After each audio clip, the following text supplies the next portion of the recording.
all waiting for Sadhguru right now.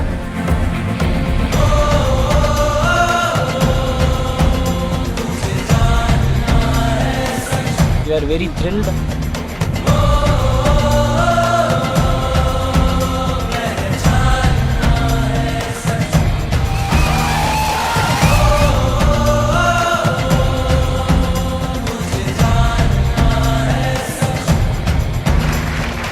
So, before they ask the 700 questions, I would like to just explain myself a bit, why we are doing this Youth and Truth.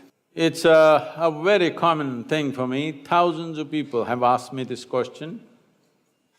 When they go through programs or they spend some time with our variety of exposure with Isha, one question that keeps coming back to me is, "Oh Sadhguru, where were you when I was 25? If I had met you when I was 20, I would have done this, that, but now you came when I'm 60. These kind of questions have come to me in thousands. So I thought I will step out and meet all those people who are below 25 years of age, and that's why I'm here. That's why this Youth and Truth. Because what we call as youth must understand this.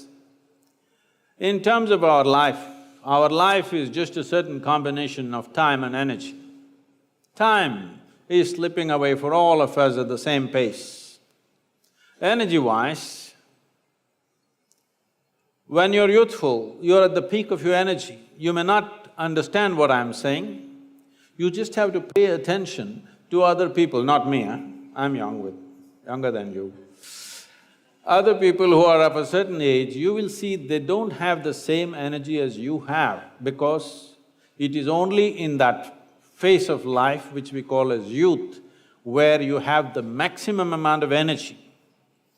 When this energy is there, because life is energy, when this energy is there, if there was clarity and balance, phenomenal things would have happened. The biggest problem with youth is always that there is too much energy, not enough clarity and balance. So we thought in some way if we can contribute to bringing clarity and balance to the youth of this nation, and then we are taking it globally after we go through India, I think we could have a fantastic generation, because if the next generation after us is not in some way better than us, I think it's a wasted generation. At least one notch better than us you must be, and the next generation that comes must be better than you. Only then human civilization has some sense, otherwise there is no sense. So, it is in this endeavor, but do not think any particular question is too frivolous or irreverent or something. You can ask whatever you want.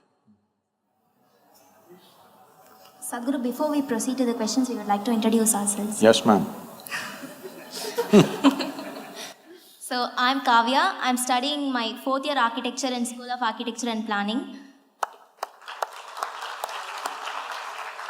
Good evening, everyone. I'm Swatika. I'm doing my 3rd year in School of Architecture and Planning. At the end of this, she's going to mimic me.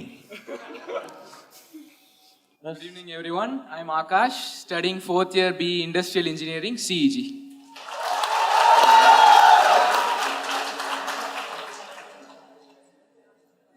Proceeding to the questions. So, Sadhguru, போராட்டம். இது மாணவன்… இல்லை, இது நான் இப்படி பார்த்துருக்குறேன். எனக்கு அதில் இன்ட்ரெஸ்ட் இல்லை, அதனால நான் அதெல்லாம் பண்ணல. ஆனால் நான் கவனிச்சிருக்கிறேன், எக்ஸாமினேஷனில் உட்காந்து கொஞ்சம் பேர் இப்படி ஆன்சர் இப்படி வச்சு இப்படி பார்த்துக்கிறாங்க. கேள்வியை காப்பி பண்றீங்களா? இது என்ன இது இப்படி? இல்ல சத்குரு, நான் ஞாபகம் வச்சுக்கிறேன். அப்படி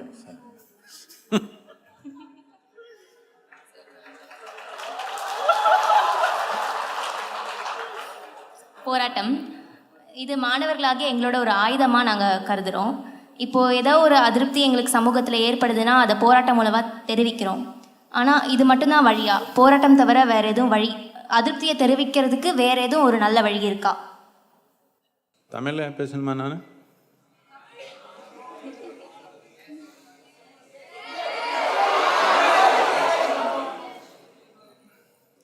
என் தமிழை கொஞ்சம் புரிஞ்சுக்கிறது கொஞ்சம் கஷ்டம். ఎందుకంటే ரொம்ப ஹை ஸ்டாண்டர்டு நான் தமிழில். எழுத்து தெரியாது, அதனால கொஞ்சம் ஸ்டாண்டர்ட் அதிகம். நான் போராட்டம்னா தமிழில் என்னென்ன இருக்கோ அதில் சும்மா உட்கார முடியும் அமைதியாக, உணவு சாப்பிடாம உட்காந்துக்க முடியும், கல் வீச முடியும், பஸ் எரிக்க முடியும், யாருனால வெட்ட முடியும், எல்லாமே போராட்டம் தானே. எது பற்றி சொல்கிறீங்க? இப்போது கவர்மெண்ட்னே எடுத்துக்கலாம். ஏதோ ஒரு விஷயம் அவங்க செய்கிறது நம்மளுக்கு பிடிக்கல, அவங்க செய்கிறது வந்து நிறைய பாதிப்பை ஏற்படுத்துது அப்படின்னும் போது அந்த விஷயத்தை ஒரு அதிருப்தியாக ஒரு நல்ல முறையில் யாருக்கும் பாதிப்பை ஏற்படுத்தாமல் நடத்துறது, அந்த விதமான ஒரு போராட்டம் தான் சொல்கிறேன். சரி, இது நம்ம ஜனநாயகம்னா இதில் பலவிதமான கருவி இருக்குது. எது நமக்கு சரின்னு தோணலையோ அது வெளியப்படுறதுக்கு பலவிதமான கருவி இருக்குது. அந்த கருவி செயல்படலைன்னா அது லீகல் கோர்ட்டு மூலமாக கூட போகிறதுக்கு வாய்ப்பு இருக்குது. ஆனால் நாம் என்ன எப்படி பண்ணுறோன்னா, நாம் யார் எதுக்கு கவனம் கொடுக்க மாட்டோம். அது கோர்ட்டுக்கு போயிடுது, யாரோ சண்டை போட்டுக்கிறாங்க, யாரோ ஒரு வெஸ்டட் இன்ட்ரெஸ்ட் இருப்பாங்க, அவர் தான் கோர்ட்டுக்கு போகிறாங்க. சாமானிய மக்கள் அதெல்லாம் கவனிக்கவே இல்லை, ஏதோ நினச்சிக்கிறாங்க. கோர்ட்டுக்கு போய் நமக்கு எதிர்முறையாக எப்போ வந்துடுச்சோ ஜட்ஜ்மெண்ட்டு, அப்போ போய் ரோட்டில் நாம் போராடுறோம். இது கொஞ்சம் சரியில்லை. என்னத்துக்குன்னா, கோர்ட்டில் ஜட்ஜ்மெண்ட் வந்தப்போ நமக்கு பிடிக்கலன்னு என்ன அர்த்தம்? அப்படின்னு அடிப்படையான சட்டம் ஒடிக்கிறதுக்கு முயற்சி பண்ணுறோம். அது சரியில்லை. நாம் நம்ம சமூகத்தில் நமக்கு எது எது முக்கியமானது அது எல்லாமே நம்ம கவனத்தில் வச்சுக்கணும். ஏதோ சரியாக நடக்கலைன்னா அதுக்கு பலவிதமான படி இருக்குது ஜனநாயகத்தில். முதல்ல என்ன பிரச்சனை என்னென்னா, நம்ம இளைஞருக்கு நம்ம கல்லூரியில் நமக்கு ஒரு ஜனநாயகத்தில் நம்ம எப்படி ஈடுபடுறதுன்றே சொல்லி கொடுக்கல. ஏதோ 5 வருஷத்துக்கு ஒரு தடவை ஓட்டு போடுறதே பெரிய வேலைன்னு நினச்சிக்கிறாங்க. அதே போட மாட்டாங்க நிறைய பேர், அதே பெரிய வேலைன்னு நினச்சிக்கிறாங்க. அப்படி இல்லை. ஜனநாயகத்தில் பல நிலையில் நமக்கு ஈடுபடுறதுக்கு வாய்ப்பு இருக்குது. ஆனால் நம்ம கொஞ்சம் கவனமாக நம்ம சமூகத்துக்கு எது நல்லது எது கட்டுதுன்னு கொஞ்சம் கவனித்து பார்த்துருந்தா அந்த படி நம்ம எடுக்க முடியும். ஒன்றும் எடுக்காமல் சுப்ரீம் கோர்ட்டில் போய் தோல்வி போன அப்புறம் நாம் போய் ரோட்டில் ப்ரொடெஸ்ட் பண்ணிக்கிறோம். இது சரியான முறை இல்லை. அப்போ சத்குரு வேறு அந்த ஜனநாயகம்லாம் விட்டுருங்க, ரூல்ஸ் எல்லாம் விட்டுருங்க, அதை தவிர்த்து வேறு என்ன பண்ண முடியும்? மக்களால் எதுவுமே செய்ய முடியாத சூழ்நிலையில் இருக்கும்போது ஒன்று நாம் என்ன புரிஞ்சுக்கணுன்னா, ஜனநாயகம்னா எல்லாருடைய ஆர்வங்களும் இருக்குது. இல்லை என்னுடைய ஆர்வம் மட்டும் இல்லை, எனக்கு ஏதோ ஒரு ஆர்வம் இருக்கலாம், உங்களுக்கு ஒன்று இருக்கலாம். ஆனால் மக்களுக்கு என்ன ஆர்வம்ன்றது கூட பார்க்கணும் தானே. இந்த ஆர்வம் பார்க்கறதுக்காக தான் நாம் எலெக்ஷன் பண்ணுறோம். நமக்கு யார் வேணுமோ அவர் எலெக்ட் பண்ணுறோம். அந்த சிஸ்டம்ஸ் எல்லாமே நாம் கொஞ்சம் அப்படி லூஸாக பண்ணி வச்சுருக்குறோம். இதுக்கு நாம் ஏதோ அரசியல்வாதி அப்படி பண்ணுறாங்க, அரசியல்வாதி இப்படி பண்ணுறாங்க. நாம் தானே அப்படி இருக்கிறோம். நாம் ஜனங்கள், நாம் தான் நாயக்கர். இந்த நாட்டில் ஜனங்கள் தானே நாயக்கர். நாடு சரியாக நடக்கலைன்னா நாம் தானே.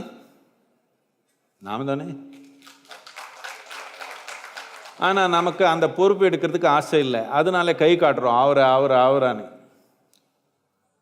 இதெல்லாம் நம்ம கையில் தான் இருக்குது, நம்ம கையில் எடுத்துக்கல. பொறுப்புன்றது இன்னொருத்தர் கையில் கொடுத்துட்டு அதுக்கப்புறம் அதிகாரம்ன்றது என் கையில் இருக்கணும்னா இது நடக்காத வாழ்க்கை. யார் கையில் பொறுப்பு இருக்குதோ அவர் கையில் தான் அதிகாரம். அப்படி தானே வாழ்க்கை, அப்படி தானே நடக்குது. வீட்டில் இருந்தாலும் காலேஜில் இருந்தாலும் நாட்டில் இருந்தாலும் இப்படி தானே நடக்குது. யார் பொறுப்பு எடுக்கிறாங்களோ அவர் கையில் தானே அதிகாரம் இருக்குது. பொறுப்பு எடுக்க மாட்டேன் ஆனால் அதிகாரம் எனக்கு வேணும்னா அப்படி நடக்காது வாழ்க்கை. வாழ்க்கை முறையே அப்படி இல்லை. என் தமிழ் பரவாயில்லையா? ஒன்றும் சொல்ல மாட்டேன்.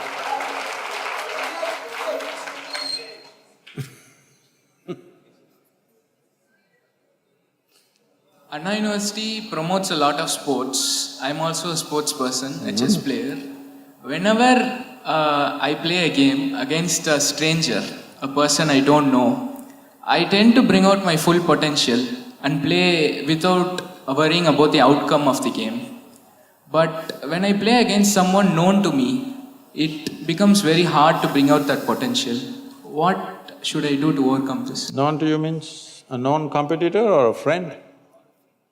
A known person. a friend. You don't have to win against a friend, it's okay. And anyway, if you're playing about a serious competition against an opponent, you must understand, the more familiar you are about his ways of doing things or her ways of doing things, the more enabled you are to defeat that person. So, an opponent should never be a stranger. Today all sports people are spending hundreds of hours watching videos of their opponents. This happened in the year 98, 99. Andre Agassi and Boris Becker played 3 games. All Boris Becker beat Andre Agassi because he had such a… he was called Boom Boom because… Boris Becker was called Boom Boom because of the service. His serves were so powerful, there was no game. Every time he will serve and finish the game. Nobody returns the ball. So, Andre Agassi went back and studied hundreds of hours of Boris Becker's serves. Then he figured it out. Then in the next 3 years, he played 11 games with him and beat him on 10 of them. And I'll tell you what happened. After Boris Becker retired, they met in Germany, there's something called the Oktoberfest in Germany, they were there. And at that time, they were together and Andre Agassi thought, okay, anyway he's retired, now I can tell him. Because this bothered Boris Becker big time, nobody can beat him but this guy's getting at him. So he told him, see, I observed your videos continuously and I figured out that whenever you're serving the ball towards the boundary line, Boris Becker, if you know, when he's serving, his tongue sticks out a little bit. When he throws the ball up and comes down, his tongue sticks out. He said, whenever you're serving towards the boundary line, your tongue goes to the left. When you're serving straight, it comes out straight. I observed this, the moment your tongue sticks out to the boundary line, I was already there every time taking the ball. So, Boris Becker literally fell off his chair, he couldn't believe this. And he said, any number of times I went home after the matches and I told my wife, he seems to be reading my mind. But you've been reading my tongue. It's almost spoken. So, your opponent should be never unfamiliar to you. You must make him familiar. You must know him better than he knows himself. It's most important.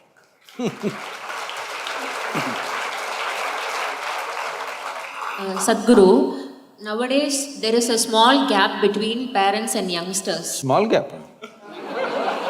Then you are a very good girl. You must be a very good girl. That's a small gap. Otherwise, big gap, huh? Hello? Small gap, big gap, huh? Big so நம்ம எல்லாத்தையும் parents கிட்ட share பண்ணுறதில்ல.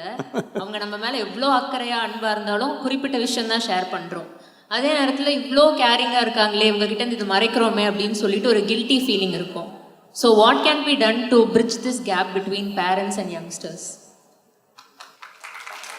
Oh. Well, it's a popular question, huh? See, are you doing something criminally wrong? It's something you must look at. Otherwise, as young people, you're doing something which you think is absolute secret, but parents did this 35, 40 years ago. Hello? They did. They were also thinking they are the first generation doing these things. So, one thing is, this is something I've been constantly telling the parents, see, stop being a parent. Nobody needs a parent after 8, 10 years of age. After that, people need a friend. Your parents should have become the closest friend in your life because When you have confusions and troubles, you want to go to the friend, not to your boss.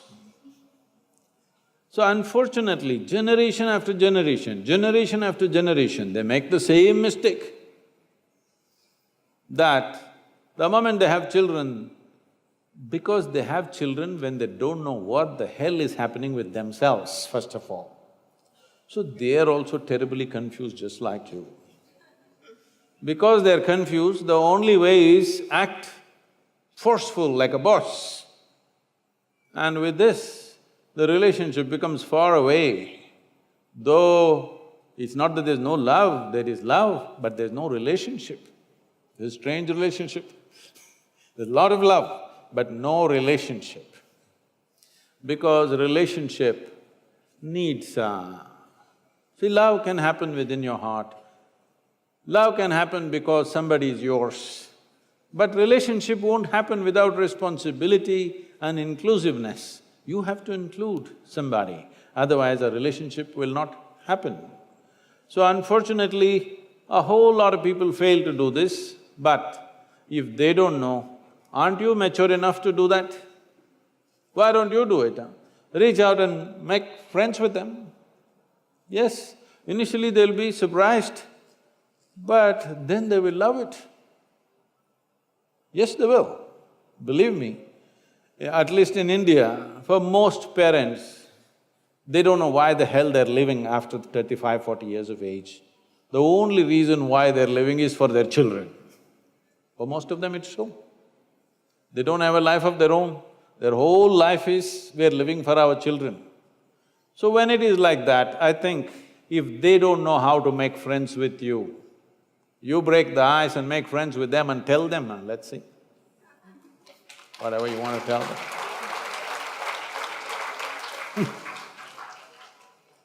Sadhguru, in my school and college days, I've seen that a lot of highly intelligent people, they tend to keep to themselves. They tend to not do the normal things that people do to be happy.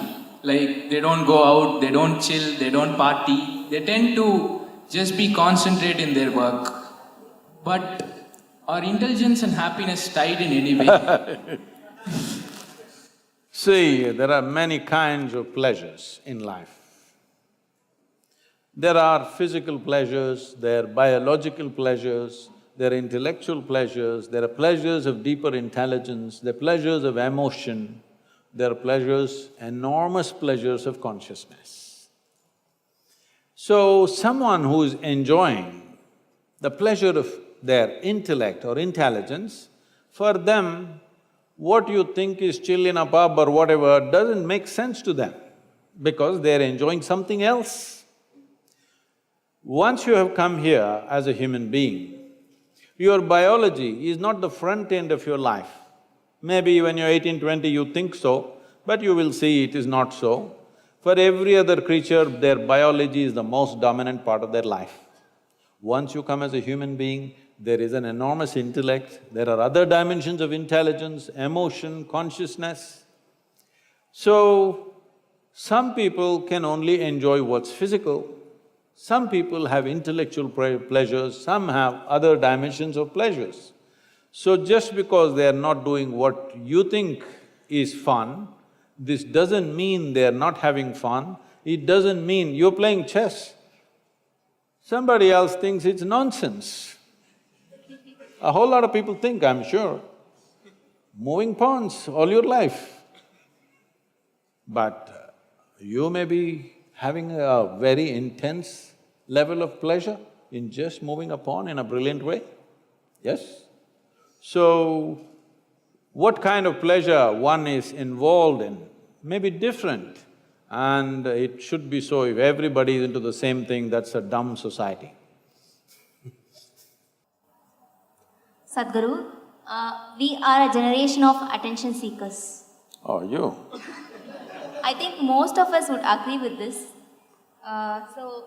Expressing our happiness, our sadness, the details of what we did today, the food we ate, the people whom we met, and posting them on WhatsApp, Facebook, Snapchat, Instagram, etc., etc.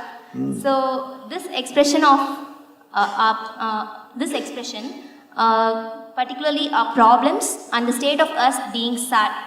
Rather than seeking a solution, speaking to a friend, we tend to post it and then tell the whole world out loud that we are sad. So, is this expression of us on social media wrong? And also the attention seeking. Is this expression of us on social media and the attention seeking wrong?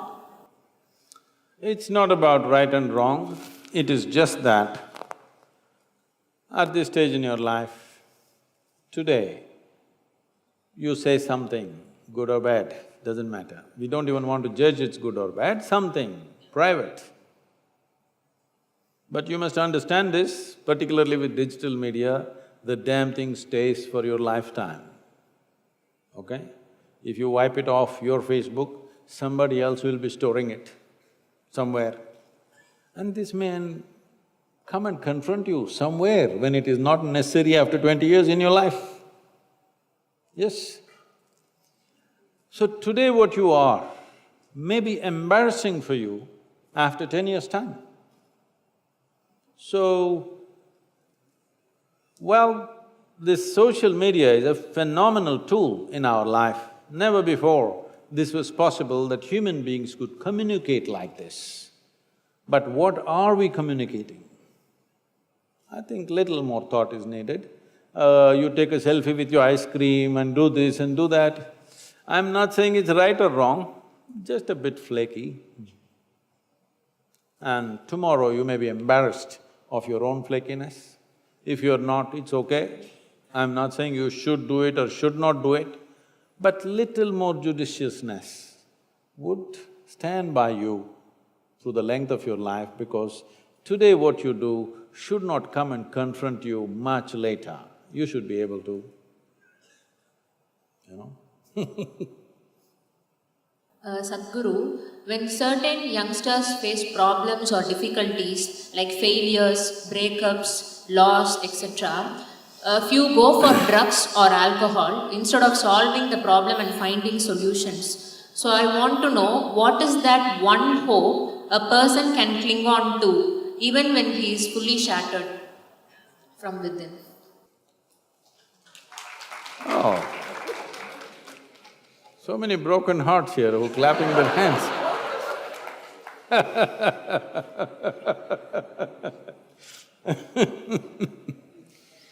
So,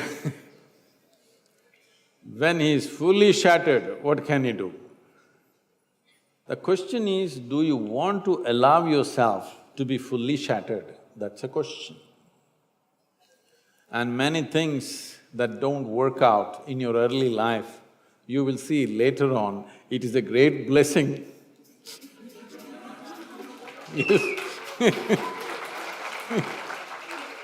There are many ways to look at this. Let me tell you this. This happened in 1941. This is just when the Nazi movement was building up in Germany and in some parts of Europe. So one day in Austria, a bunch of German soldiers came, broke into the homes, the Jewish family, a rich family, they broke the home and took away the adults, everything was robbed. And these two children, a 12-year-old girl and an 8-year-old boy, were taken away. They were taken to a railway station. This is the month of November end, December kind of time, when it's becoming very cold. So they were kept in the railway station for 3 days because the trains did not come.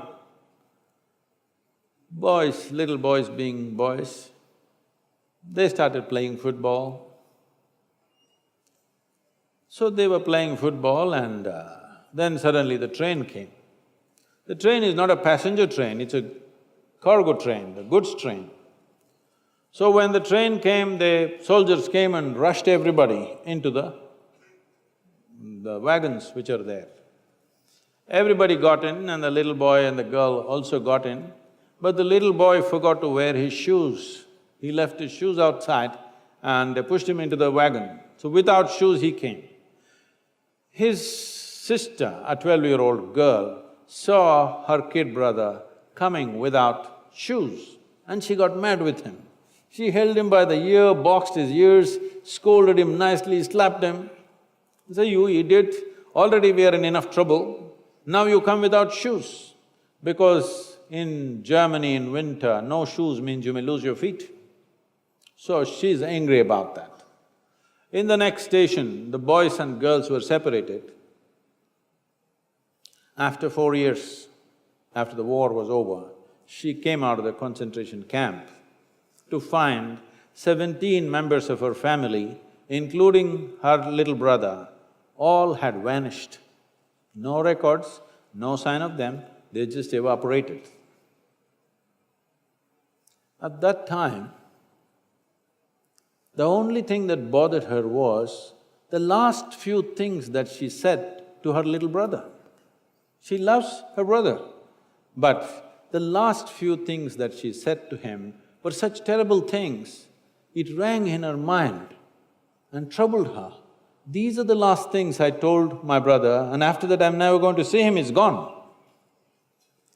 So she took a vow, if I speak to anybody in my life, I will speak in such a way, if this is my last word, I will not regret.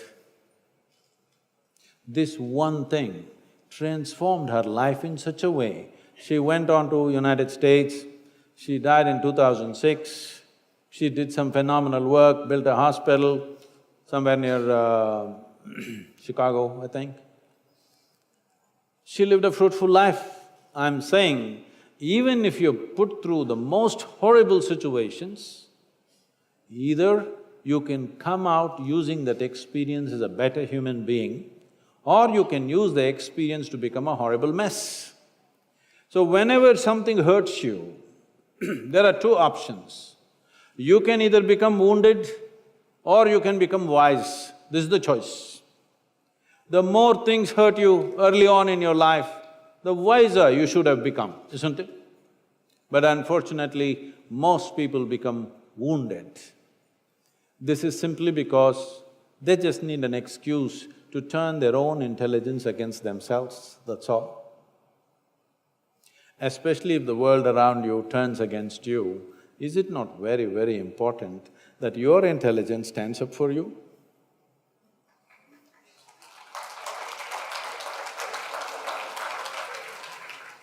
We are not really satisfied by the government's administration. I think most of us will agree with this. And so, for example, speaking of Chennai city, it has got a very beautiful landscape, but the city's sewage system and the waste management system, it's a problem. It's an issue that has to be addressed. It's the responsibility of the government to frame a system that works well. So it's our responsibility now when we become the future leaders. So what should we do that the present leaders lack, and how can we improve from them, and how can we be better leaders? Oh, I thought you asking me a politically loaded question, but you softened it up very nicely. Yeah, I'm not trying to be playing with words, but fundamentally we must understand that in many ways, we only get the leaders we deserve. This may be hard to digest, but that's the fact. I'm asking a simple question. How many of you ride a motorcycle or drive a car or something? Hello? Okay.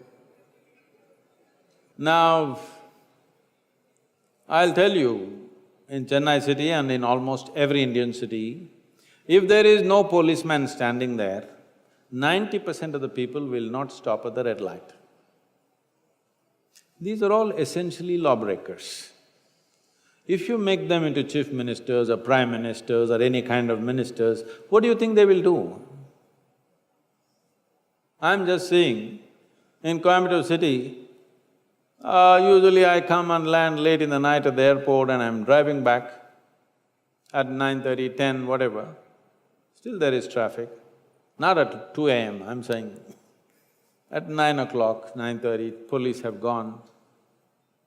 At red lamp, I stop and somebody behind me honks badly. I don't understand why. Then that guy comes to the window and says like this, "What's your problem? There's no policeman, why are you stopped?" Well, there is a red light. But unfortunately, we are still in the hangover of pre-independence era, that we still think this is somebody else's country. We don't understand this is our country. Hello? Is this our country? If this is our country, how do we want our country? We must decide, isn't it? Do we want a law-abiding nation or do we want a lawless nation? We must decide we want a law-abiding nation. Why law? See, it feels like a revolution when you run through the red light. Thrill. Feels like a revolution where there is no entry and you boom, you went through and you passed through. Everybody screamed at you but you went off, boom. Feels like a revolution. But if everybody in the town does the revolution, we will pick you up at the morgue. Yes? Yes or no? Only you are breaking the law, it looks like a revolution. If all of us break it tomorrow morning, you know what will happen? So, this maturity is yet to sink into the nation. We still not owning this country as ours. We're always pointing fingers at somebody. Yes, those who are in the administration are supposed to do their jobs, I'm not saying no, but who put them in that place? We put them in the place and we never asked a question. We never asked a question. So people who get elected know generally, they're a bunch of idiots, they just put vote. After that, you don't have to bother about them. We are not showing that we are responsible citizens, that we want our country in a particular way and we will follow these things. That is not there yet, we need to build that. The younger generation needs to bring that forth, that we have a certain regard and love for our nation and we want to live in a wonderful country. Everybody wants to escape to another country. Why? Because you messed up this nation and you want to go somewhere else and mess it up too? No. There is a certain pride in building our nation the way we want it, isn't it? Rather than running away to a country which has already been done well by somebody else, are we not ashamed? I'm not saying you should not go abroad, but I'm saying you should not be running away from this country. If you have something to learn, if you have something to contribute, you have something to do, you go to another country, that's not the problem. But you should not be running away from India, isn't it? You should not be running away from India because that means you're a shameless person. You mess up everything here and you go there. No, let's make this into a great nation, why not? We are supposed to be the youngest nation on the planet. Nearly 52 or 53% of the population is below 30 years of age, with so much energy, with such young people, which no nation has. Can't we transform this nation in the next 5 to 10 years?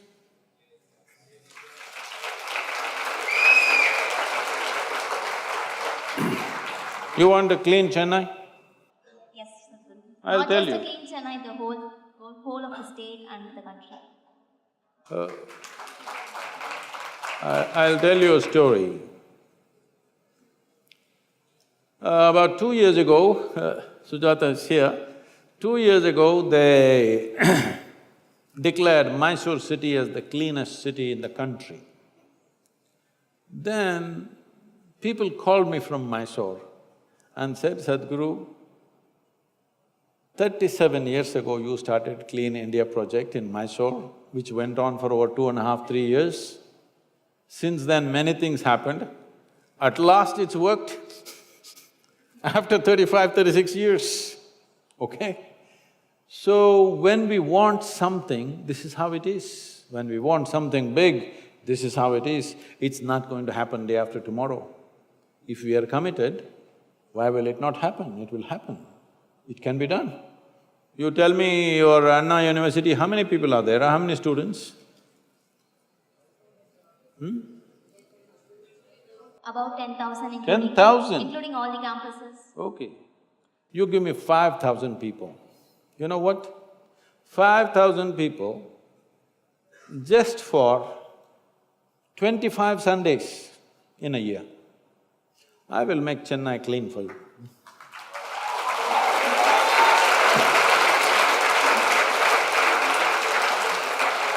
But getting that 25 Sundays from 5,000 people, you will see how much trouble. Really? You and me start off with a broom, they will go to the cinema Sunday afternoon. This is the problem with the country. We need to change this. This is what my whole work is, to produce those committed people. When they stand up for something, they will stand up for life and make things happen. We need to build such people in this country. Sadhguru, adding to this, so the whole thing, I think I'm perceiving it as it's our responsibility. So the word responsibility, I think it's not yet instilled in our minds. So how to make everyone how to make everyone learn that we are responsible for our nation, we are responsible for our actions and whatever we are doing. See, this is very fundamental. If we do not understand this one thing,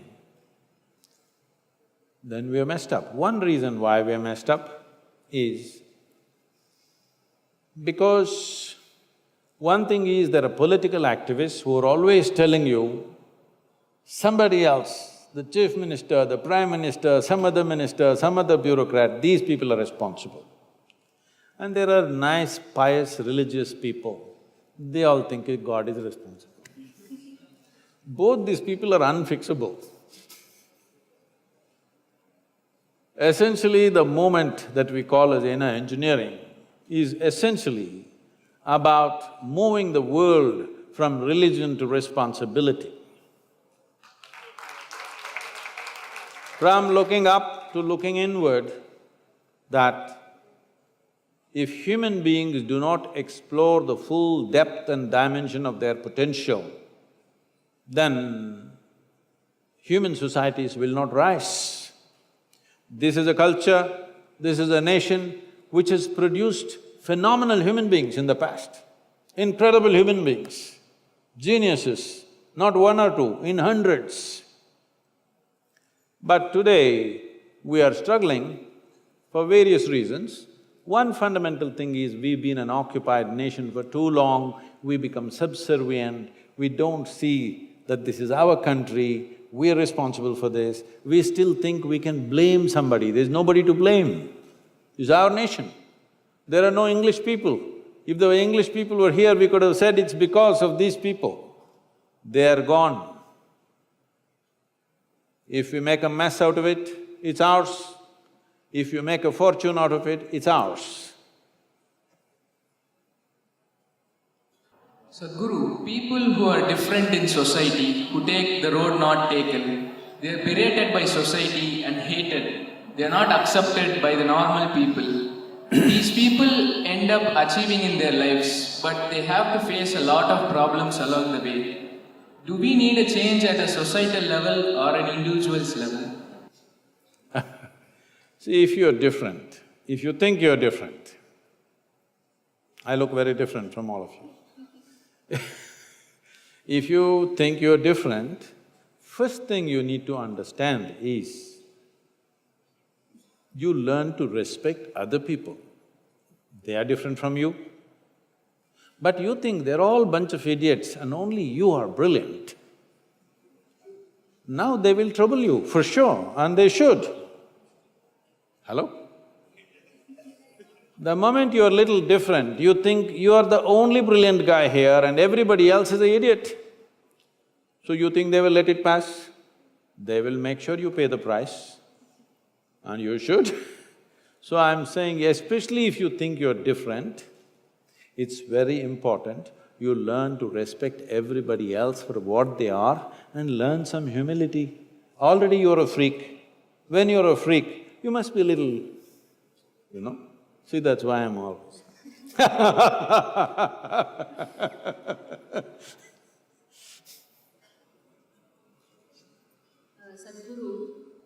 Is this the nap time in the university? No, usually in kindergarten, this time, this hour is usually paal kudichittu. I'm asking you guys. Sadhguru, we youngsters nowadays have less control over our emotions. So how to react in situations where our beloved or close ones betray us?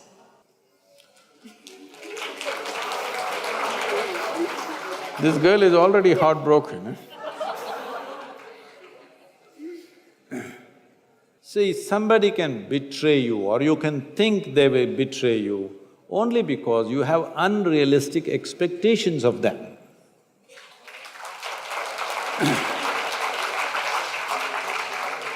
Well, if they do what they want to do, why do you think they have betrayed you? They're doing what they want to do, you must respect it. If you say, they're beloved to me, I love them. If you love a person, should you let them do what they want to do or should they do what you want them to do? No, for most people, love means you must do what I want. No, love means they can do what they want and we will love them, isn't it? No, you have this thing that if I love you, you must listen to me. No, if I love you, I want you to do what brings joy to you, isn't it? You change the concept of your beloved. But Sadhguru, I have a doubt regarding this. What if our loved ones are going in a way that's not good for them and we want to correct them and that's why we are telling them? Then you should have been the mother.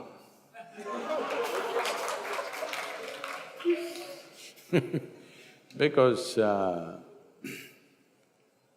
I'm not saying that it is never true that somebody may be going off track and you try to do something for them. I'm not saying it's never true, but you don't take this position that somebody is wrong and you're going to fix them.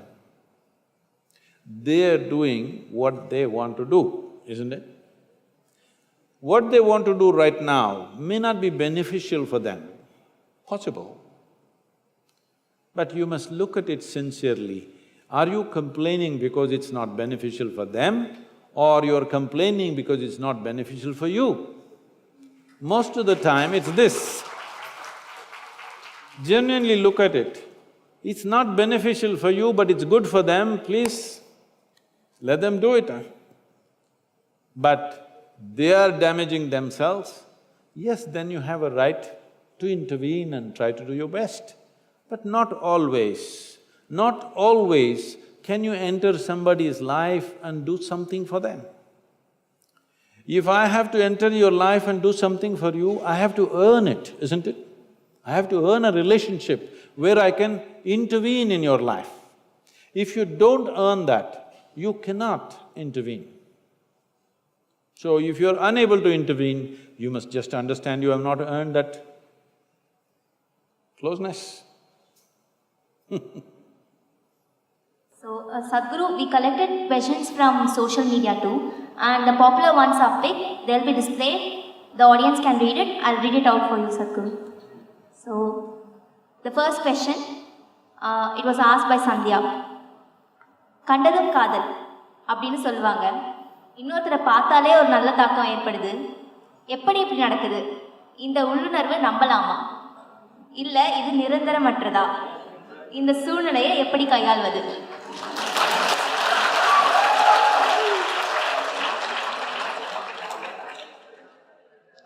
It means you're in a hurry. It means you're in a big rush. Well, you must understand this. There are many aspects to this, but these terminologies come from another time. Love at first sight is what you're talking about, right? Am I right? Love at first sight was happening very commonly at one time when the opposite genders would not have seen each other on a daily basis. You only got to see the girl when she was… this is the English scene I'm talking about, when the girl got into the carriage with her parents and you just looking and she just looked at you like this, boom, thunderbolt. Now she's walking with you, talking with you, studying with you. Now it'll take time. And it's good it takes time. More time it takes, the better it is. So, these kind of terminologies come from another time when there was no exposure between genders. The first girl you saw, boom. So, you may be drawn to a certain person, that is a different thing. But these things are essentially lack of exposure. If you have sufficient exposure, you will see, you will look at somebody carefully and you don't go boom like that. You'll take your time and it's good. It's good that you take your time to form proper, strong relationships that'll last. And see, you make a relationship in life because somewhere you think two is better than one, isn't it? Two may be better than one for you, but you may be a nuisance in the relationship. Yes. So, before you form any relationship of some gravity in your life, first thing is, just look at this one. Is this one good enough for everything in the world? Because youth is a time when you must build this one. Don't be in a rush to live. Don't be in a rush to live when you have to grow. In Tamil Nadu, in southern India, there is a certain wisdom among the farmers, mango farmers especially. If you plant a mango sapling, within 12–14 months when the season comes, it'll flower. But you will see farmer will go judiciously plucking off all the flowers, because if you allow it to fruit, it will come out with 1 or 2 fruits in the very first season. But if you do that, that particular tree will never grow to full size. So first 3 years, all flowers are taken off. Only when the tree has become strong enough, you allow it to come out with a fruit. So there is a time to grow and there is a time to live. Too early if you try to live, then you will see growth will not happen, because growth happens at a certain time very easily.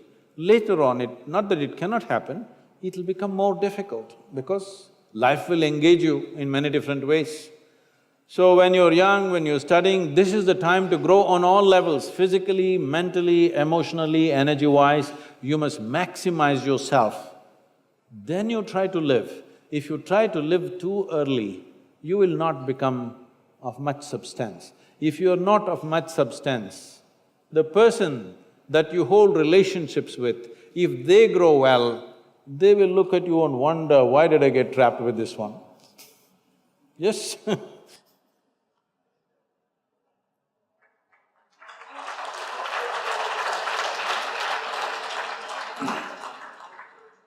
Sadhguru, this question is from Arshad.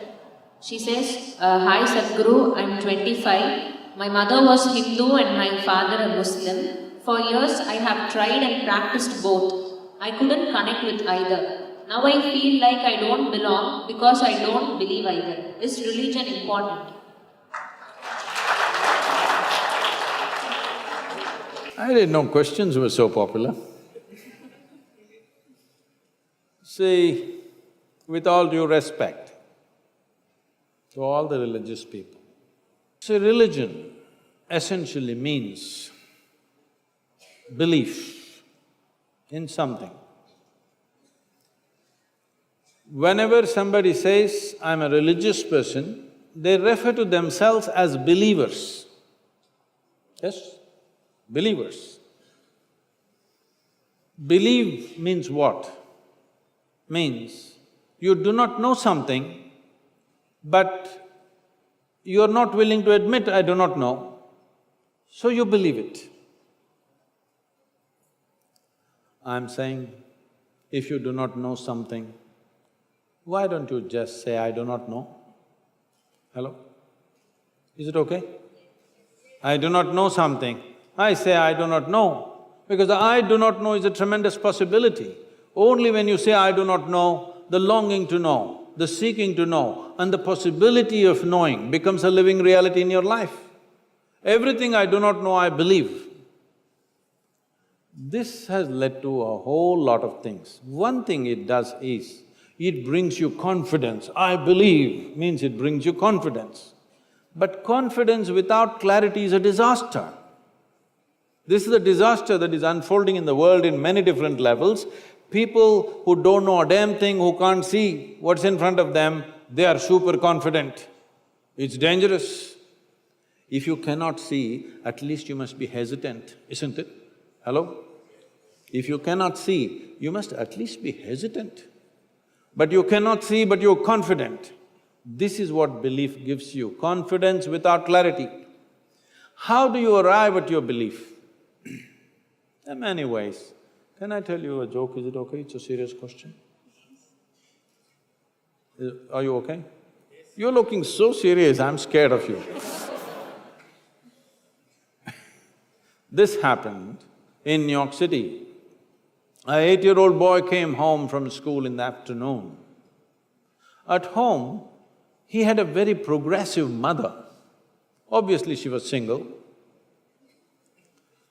He came home and asked, Mama, is God man or a woman? See, this is a big debate in America.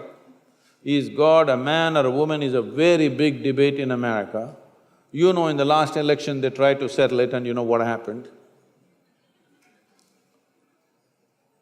The mother thought, being a progressive woman, she thought through all this gender politics that are going on in the country, and after much thinking, she said both. Then the boy went into deep thought. After some time, he came back and asked, Mama, is God black or white? You know, in the previous election, they tried to settle this issue. Because racial politics is a very big thing. She thought through all the racial politics that are going on in the country. After much thinking, she said both. Then the boy went into profound thought. After much thinking, he came back and asked, Mama, is God straight or gay? She thought through all the politics concerned with that aspect of life, and she said both. Then the boy jumped in joy, I got it, it's Michael Jackson.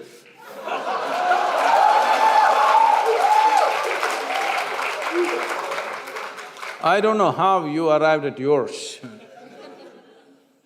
You must understand, this is a godless culture. In this culture, we always told you, your life is your karma. Yes or no? You've forgotten? In this culture, we always told you, your life is your karma. This means, your life is your making. There's nobody managing you from there. Your life is entirely your karma. You are tall, you are short, you are capable, you are incapable, you can do something, you cannot do something. We say, your karma. We've been telling you forever, your life is entirely your making. But this we have turned it into something else, and now we are also start looking up, Upperwala. You're all engineering students, you tell me, is this planet round or flat? Really? It's round? Some of you saying no, this girl. Is it a round planet, I'm asking you? Yes. Is it spinning? So, you're not even on the North Pole, you're at this Chennai. Here, if you look up and the planet is spinning, you're inevitably looking up in the wrong direction. Hello? You don't even know which is up. In this cosmos, do you know which is up and which is down? Hello? Is it somewhere marked this side up? Can you ever figure out which side is up in this cosmos? No. Then you're looking up at what? When you do not even know what is up, how do you know who is up?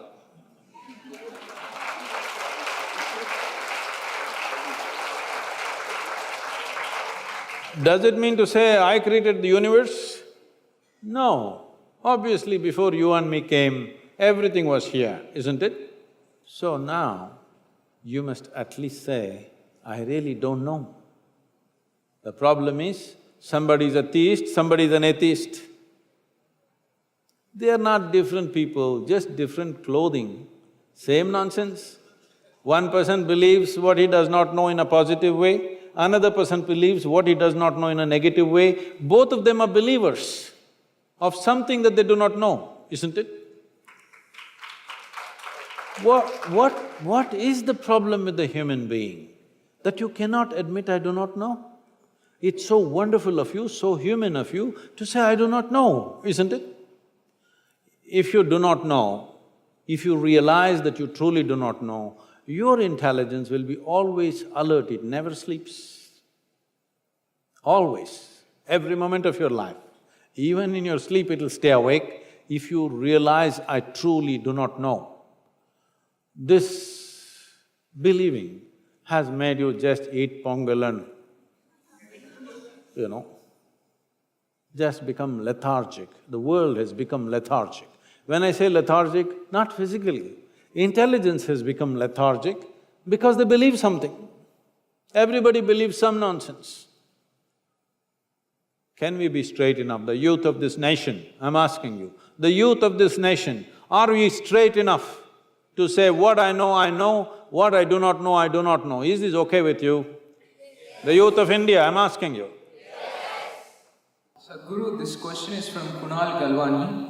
From yogis of ancient times to popular movies like Interstellar, there have been stories and some seemingly real instances about time travel. Is time travel really possible? If yes, how can I make myself capable of time travel?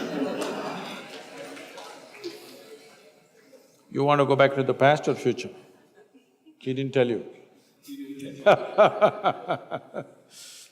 See, these things have been misunderstood very badly because science and mysticism is coming to you from Hollywood movies, unfortunately.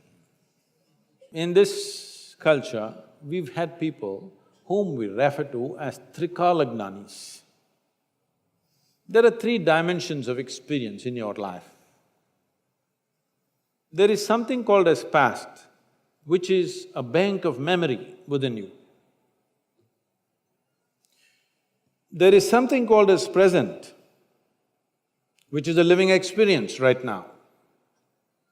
There is something called as future, which is the power of our imagination.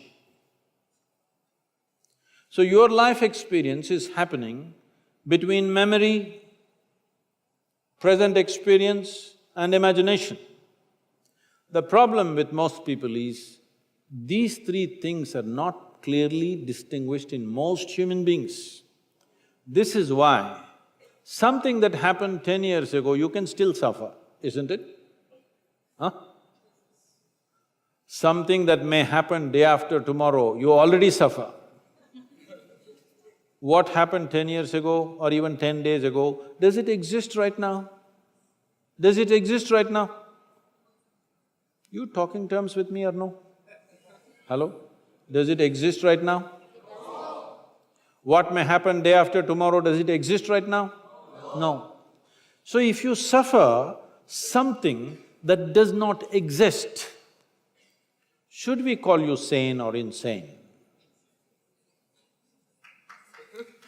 Hey, it's a question, don't clap. It's a disgrace. If you are suffering something that does not exist, is it sanity or insanity? How many people that you know, including yourself, are insane like this? They suffer things which don't exist. Nearly 99.99, isn't it? Happening all the time. So these are all idiots who are doing time travel.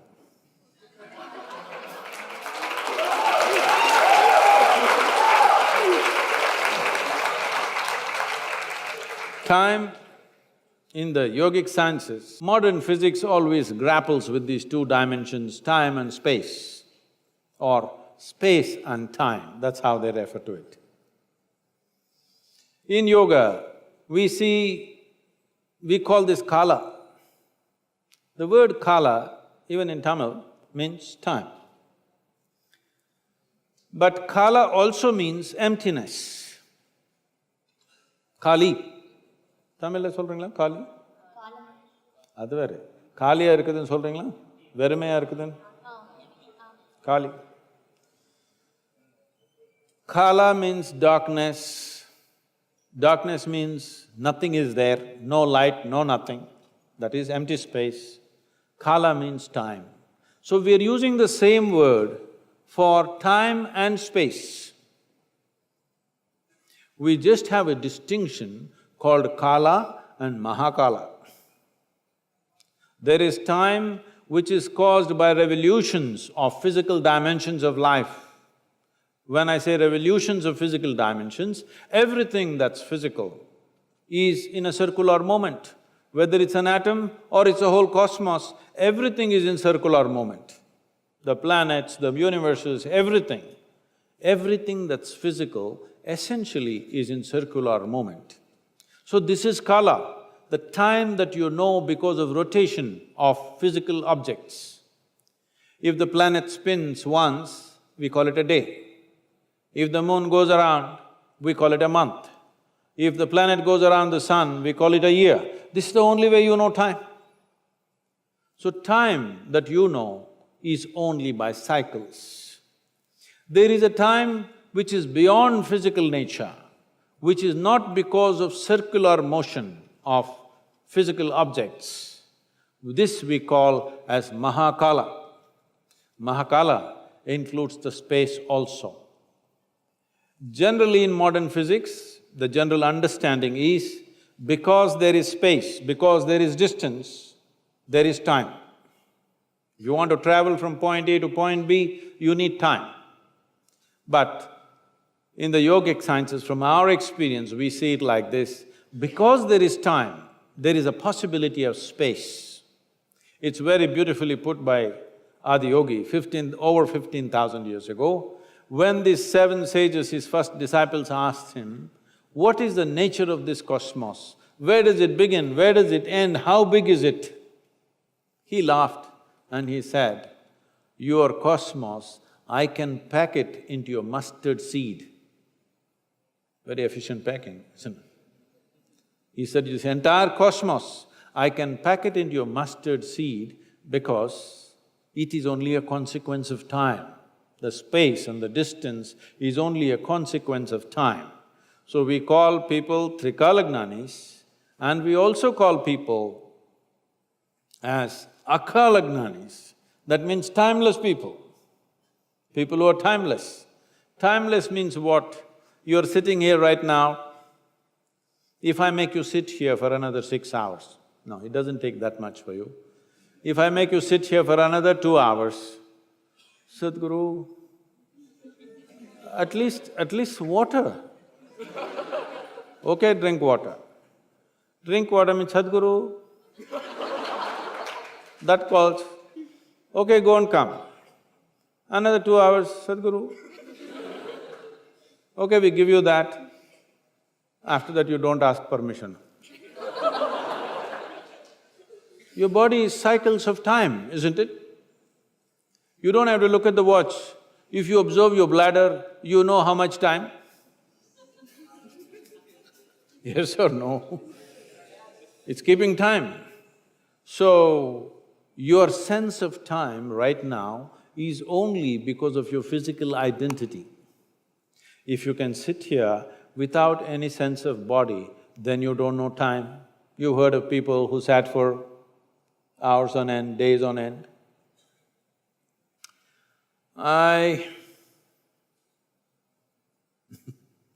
This happened to me at a certain point when I was little older than you, I was 25. I just sat in one place and suddenly I did not realize time. I thought it's 10-20 minutes, about 4.5 hours had passed. And I was like blowing with ecstasy. Then they started happening more often. If I just sat in one place and I think it's 2 minutes, hours, 7-8 hours have just passed away. One day I sat down and I thought it's maybe 25-30 minutes. I was sitting in a rural space around Mysore and when I opened my eyes, the big crowd, India being what it is, the garlands around me, people are trying to molest my feet. And I said, where the hell did you come from? Then they say, you've been sitting here for 13 days. I thought it's only 25-30 minutes. Only when I tried to open my legs, I found my knees were locked up. It took a lot of effort to straighten them. But in my experience, I thought it's only 25-30 minutes. But when I say this may be a little difficult to grasp. But have you noticed, on a particular day you were very joyful. 24 hours, poof, went off like 10 minutes. Is that so? Another day you're a little depressed. 24 hours feels like a lifetime. Yes or no? Time is a very relative experience. People say, how long a minute is depends on which side of the bathroom door you are. You go there and knock and they say, hey, just 1 minute, wait. 1 minute.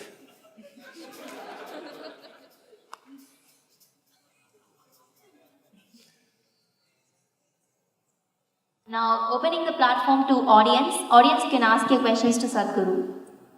Hi Sadhguru, I'm Amrita, Research Scholar, Department of English, CEG. So it's been 1 year since you came to Chennai and we were all active participants in the Rally for the Rivers. So was it just an awareness, environmental awareness drive or was it much more? And have things changed since then? This was not planned, but I'm telling you. For Rally for Rivers, we were in Chennai on 10th September 2017. Today is exactly 1 year. This was not planned, somehow this fell like that. In 1 year, much more than we expected has happened. One thing is, we have formed a very eminent board where a former chairperson of ISRO, the Space Research Organization, is part of the Rally for Rivers now in the active board. There's a Supreme Court judge who's part of it. The CEO of the World Wildlife Fund is in the board. And the expert on Farmers Producer Organization, who is known as the father of FPOs, is with us. And the foremost water expert in the country, he is with us. So we have a fantastic board right now. On the ground, what has happened is, we presented this to the Prime Minister at the end of September 2017. I presented this document, which is about 760 pages of recommendations of different things that needs to be done with our rivers. I presented this to him around 6:15, 6:20 in the evening. At 11 o'clock next day morning, our office gets a call from the Prime Minister's office that they want a soft copy because Prime Minister has already formed a special group to address these issues. I thought, this is quick for a government. Then I requested that this should not go to the Environment Ministry. This must go to the economic planning body called Niti Aayog right now. Why I said this was, in the Environment Ministry there are any number of files like this will become one more file. The uniqueness of Rally for Rivers is that it's an economic policy with an ecological impact. Otherwise, normally how ecology is understood is, ecological protest means 25 people will stand on the street corner and protest against something, against a dam, against a road, against something or something. The most important thing is that we wanted to marry economy and ecology, that the way we do our economy need not be against our ecology. This is the fundamental of Rally for Rivers. And then the United Nations took it up. We became partners with United Nations Ecological Project. You must… I wish we had played that… do we have that video, that 2-minute video of Eric Solheim, if it's possible? And it was adopted by them, and we launched a decade of action. On March 22nd, we launched a decade of action with UN across the world. In all the tropical countries, this is decade of not talking or planning, decade of action with a huge budget behind it. So this work is going on in various countries because the recommendations we gave are relevant for all tropical nations. Some of the things that have been recommended are largely towards farming because most of the riverside lands are farmed in this country, except the upper riparian lands which may be catchment. Most of the length of the river is farmed. So one important aspect is to make more food come from trees than from crops. This was the basic thing. So today, we have gone into this mode. Some states have taken steps where they want to convert 50% of their farming activity into horticulture. Andhra Pradesh has taken this step. We've been part of that. And in Maharashtra, we are planting 50 crore trees along the riverbeds. In Karnataka, in the Kaveri catchment, which is important for Tamil Nadu, we are planting 25 crore trees with Karnataka government. And in 6 other states in the country, we have signed MOUs for which action is in the process.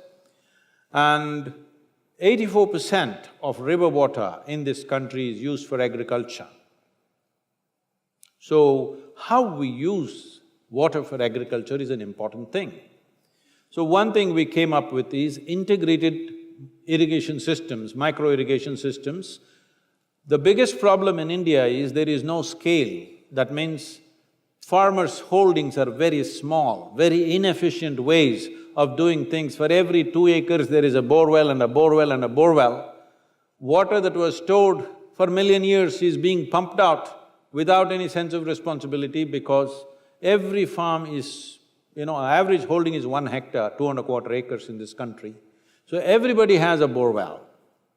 To what extent means, in Coimbatore area, which is a rich agricultural land where we are, I just met a farmer who's 27 years of age. He has 3½ acres of land. I asked him, what's your water source? He says he has dug 9 borewells in 3½ acres. 9 borewells means nearly 1 crore rupees. 1 crore rupees means in 3½ acres, either someday he has to sell his land or run away from the village or hang from a tree. This is all the option is. There is no question of he earning 1 crore rupees, paying interest and paying back the money. There is no such possibility in 3½ acres. So we are driving our farming community in this direction. So we took up Yavatmal. Have you heard of Yavatmal? Maharashtra, anybody from Maharashtra? Yavatmal, you heard of Yavatmal? Where the Vagari river, 54-kilometer stretch of the river we've taken, Yavatmal is the epicenter of farmer suicides. Now with Maharashtra government, we produced our volunteers.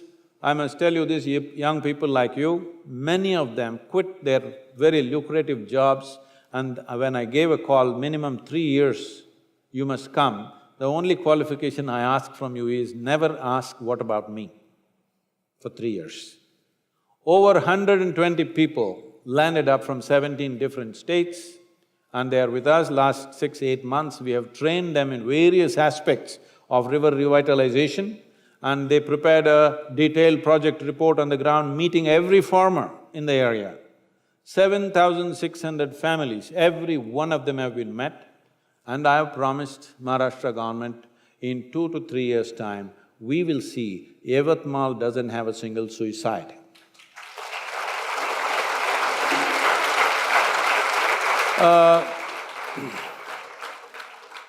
This is not by talking to them, not by giving them spiritual teaching, simply by enhancing their economic possibility.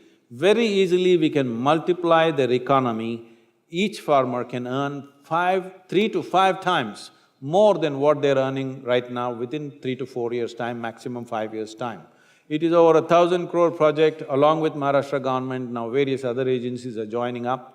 And they have formed a special purpose vehicle to execute this project.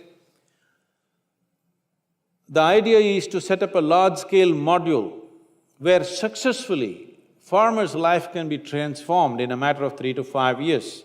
If modules like this come up in a few states, then it'll go like wildfire. Right now we are looking at creating one module in the south, one module in the north, so that people can see there is economic success. Any amount of preaching and teaching is not going to work if we make an economically successful module which will also preserve our ecological wealth that we have in this country. That is the only way forward, and we have done this in small scale in Tamil Nadu and various other places, but now we are going for a major model there in Maharashtra. We could be doing another model in Karnataka. Karnataka is one state which has experimented with micro-irrigation in a big way. And we got 5,000 crores allotted for micro-irrigation this year. And central government has promised every year they will allocate 5,000 crores. But the problem is this, the scale is small. If farmers put micro-irrigation in their little farm, it'll work for 2 years and then it'll all go bad, it won't work.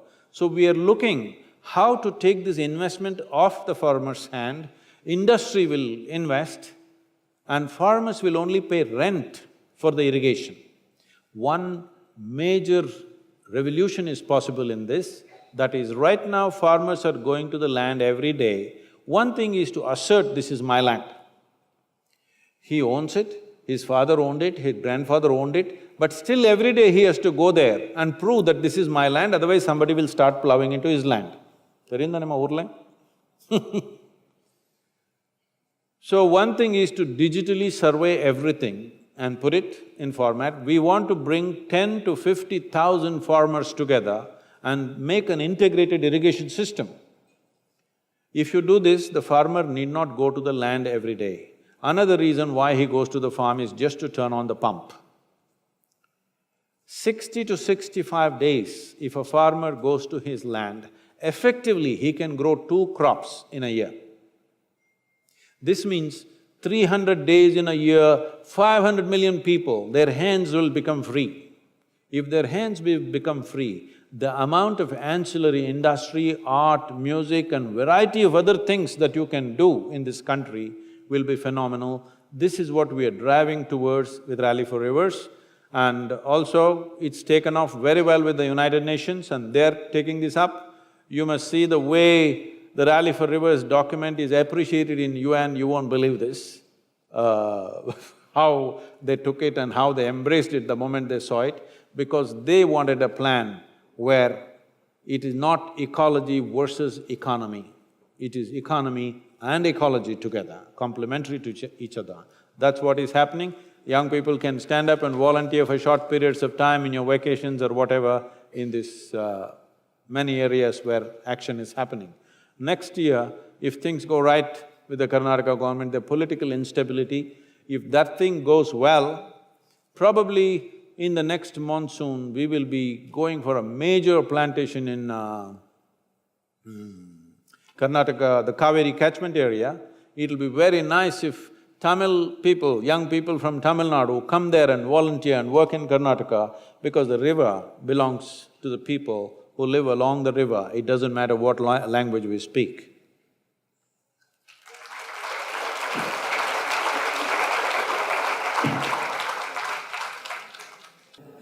Hi, my name is Abhirami and I'm pursuing my first year in Bachelor's in Computer Science here at CG. So my question is, all of us here, have been through more than 15 years of education, but I haven't found an application or use for many of the things I've learned. So why do I find some of the things I learned pointless?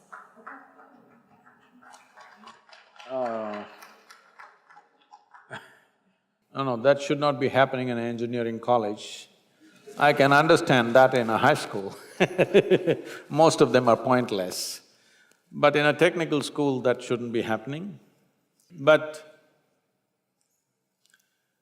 the important thing is our education system. I wouldn't say that so much about the technical schools like this, but largely our education system was created just to provide clerks for Her Majesty's service. There was no imagination behind it. Obedience was the most important aspect of our education system. This is why you have to just mug up a whole textbook and puke it there, and that's what's supposed to be excellence in education. I wouldn't say that about technical education, I think it's different. So, right now, we wrote a policy on textiles in India, we wrote a policy on the rivers and agriculture. Right now, we are busy writing a policy on education. Of my constant push, recently government announced that in future, in the schools, only 50% of the time in school should be focused towards academics, rest should be focused towards sport, art, music, craft and variety of things. If you do not know this, this was announced just about a month ago. But announcement is fine, but the schools are not equipped to shift. Our schools are made like this. There is a whole lot of… I always said, as much as math and science, there must be that much of music, art, variety of other things. Our schools are managed like this, but that's a small number. Right now, we have convinced the government and government has announced, central government has announced this, but to implement it on the ground, it's still far away because it needs infrastructure, it needs human infrastructure, it needs physical infrastructure, training and various things which are yet to happen in this country, it'll take time. But at least that intention has come, and we are seeing how schools, academic part of the school for a whole lot of children should not be more than 3 to 4 hours a day max. 3.5 hours is all I'm thinking about. Rest of the time, they must learn other things. Right now, we have created a nation where if a farmer's son goes to the farm with his father, father can be arrested for child labor. Yes, really. If you take your child to the farm and both of you are working on the land, people can come and arrest you because you're doing child labor. There is something very dangerous growing in the country. We've looked at this, we've kind of asked so many people. Today, if you ask the farmers in the land, are there people who your parents are from the farming community? Are there children? Only 1 or 2? If you ask any farmer in the country, how many of you want your children to go into farming? It's just 2 to 4%. So in another 25 years, when this generation passes, who is going to grow food in this country? I want to know. You may have technical knowledge, you may do an MBA, you may have various things. Do one thing, go on the land and take out one crop, let me see. It's too complex. We think farming is for the illiterate. It is not so. It is a very complex, meticulous operation. Just because he doesn't have formal education, it doesn't mean that he has no brains, it doesn't mean he doesn't know something, he knows something very vital because of which all of us are eating right now. Yes? Our stomachs are full. But this nation has the danger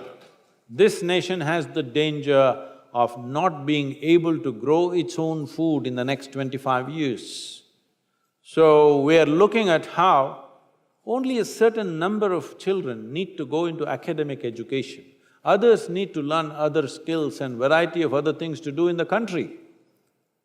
for their own well-being. Not everybody's brains are made for academics, they simply suffer their academic life, a whole lot of them. Some of them have great joy in academics, a whole lot of them suffer their academic thing and the examinations and studying. How people are suffering, I'm seeing. These people should not be doing academics, they should be learning some other skills where their aptitude is. There is nobody to identify what is your aptitude, what is it that you could do well with joy. This needs to happen at an early time. Between the ages of 10 and 15, we must have a process in the education system where people can choose, and above all, it should be made… You know, right now the problem, one reason why everybody wants to go to medicine or engineering is because there is a social prestige nonsense. An electrician or a carpenter must have the same prestige that a doctor or an engineer has. Only then education will get leveled out. Above all, a farmer must have a higher place in this society than any of us. He's feeding us. Sadhguru,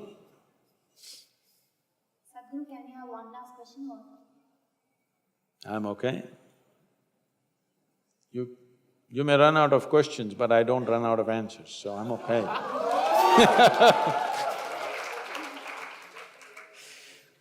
Good evening, sir. I'm Kaushik Aravind from College of Engineering, Gindi. My question is, இப்போ தமிழ்நாடுல ட்ரெண்டிங்காக இருக்கிற விஷயம் பார்த்தீங்கன்னா movie stars, top movie stars அவங்க prime time முடிஞ்சவொடனே டைரெக்டாக பாலிடிக்ஸ்க்கு வந்துடுறாங்க. நிறைய பேர் வரேன்னு சொல்கிறாங்க, ஆனால் வரமாட்டேங்கிறாங்க. But that is different. நாங்கள் டீனேஜர்ஸ் ஒரு காமன் பீப்புள் அவங்கள வந்து மூவியில் பார்க்கும்போது we admire them and we admire their different roles, but should we support their political role? That is my question. Should we encourage them to perform that role? See, as we are a democratic nation, anybody can get into political life. Anybody can become a leader in this country. This is the fundamental right in a democratic process. Now, somebody may be, well, this has become, it's very cliched to even say this now, a tea seller can become a prime minister. This is a fantastic thing. This is a fantastic thing that in a country, somebody who sold tea on the railway station can grow to become a prime minister. But we are not electing him because he made good tea. We are electing him because we believe he can be a good leader. The same goes for the actor also. Because he is a good actor, you do not elect him. If you think he is going to make a good leader, yes, nothing wrong with the acting profession, as there is nothing wrong with tea selling or anything for that matter. So what their background is, it doesn't matter. It's for you to take a judicious call whether these people will make good leaders or not. But because you like them in a movie, you make them into leaders in this country, no, that should not happen. But if you believe they will make good leaders, why not?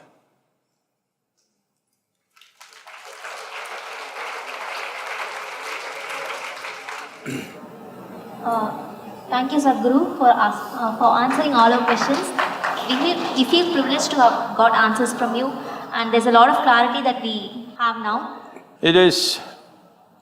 The spark ignited in us will be carried on, I'm sure, and people will learn from this. Oh, carrying a spark is no good. If somebody gives you a spark, you must burst into a flame.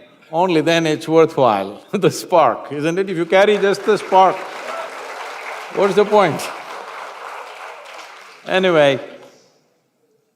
all of you, I want you to understand one thing.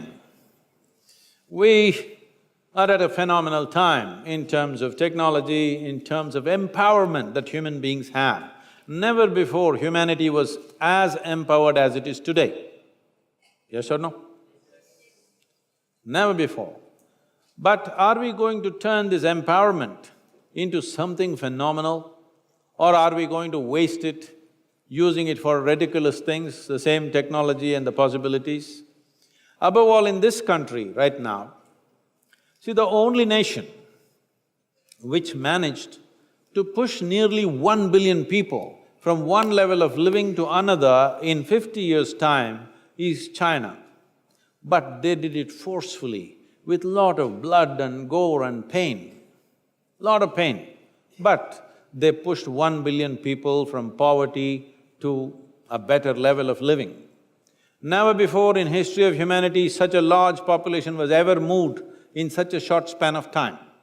But now in India, we are sitting on the threshold where over 500 million to 600 million people can be moved from extreme states of poverty to a much higher way of living on all levels of life.